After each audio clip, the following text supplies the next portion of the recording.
Kali ini kita akan mereview sebuah mixer kecil ya. Ini adalah mixer Soundcraft EFX 8. Nah, kira-kira seperti apa kelebihan dari mixer ini? Silahkan simak video ini sampai selesai. Oke, jika dilihat dari segi tampilan, mixer ini cukup bagus ya, dengan tampilan yang enak dipandang. Catnya juga bagus, tebal, dan ini casingnya juga terbuat dari bahan logam yang kokoh. Oke, kemudian kita lihat pada bagian input. Di sini ada input untuk mikrofon menggunakan jack XLR atau jack Canon ini ya.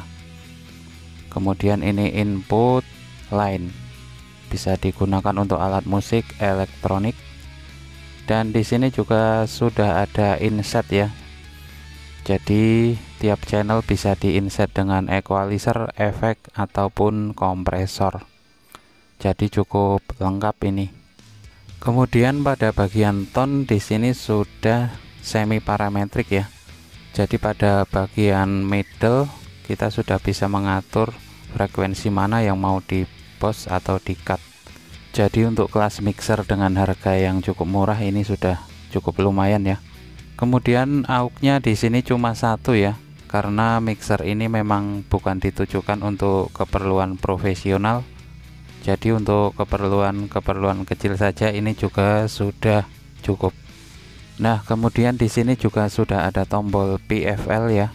Jadi kita bisa memonitor seberapa besar sinyal yang masuk ke tiap-tiap channel mixer ini.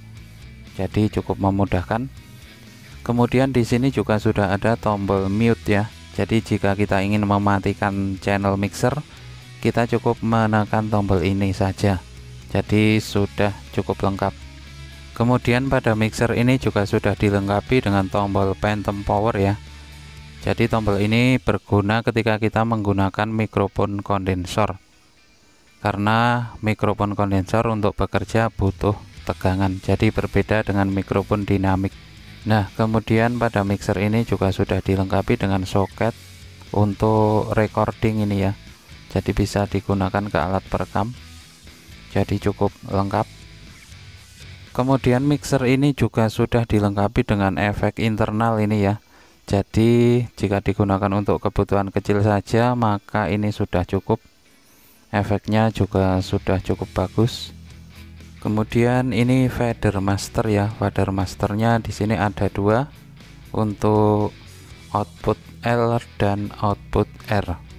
Kemudian di sini juga sudah ada dua channel untuk stereo input ini ya. Ini bisa digunakan untuk musik player. Jadi sudah cukup lengkap mixer ini. Nah, ini colokan foot switch.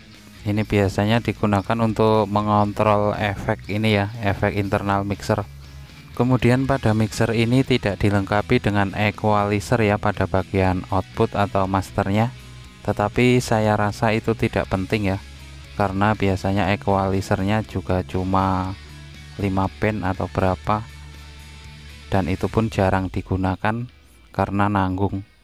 Jadi jika kita ingin menggunakan equalizer, kita bisa menginsetkan pada masternya saja ya, menggunakan equalizer 31 band, karena itu jauh lebih lengkap tentunya. Nah, mungkin buat teman-teman yang ingin membeli mixer dengan harga yang cukup murah, mungkin mixer ini bisa jadi salah satu pertimbangan. Karena dengan harga yang cukup murah, mixer ini sudah cukup lengkap. Oke, saya kira cukup sekian dulu ya untuk video kali ini. Semoga apa yang saya sampaikan dapat bermanfaat, dan saya ucapkan terima kasih.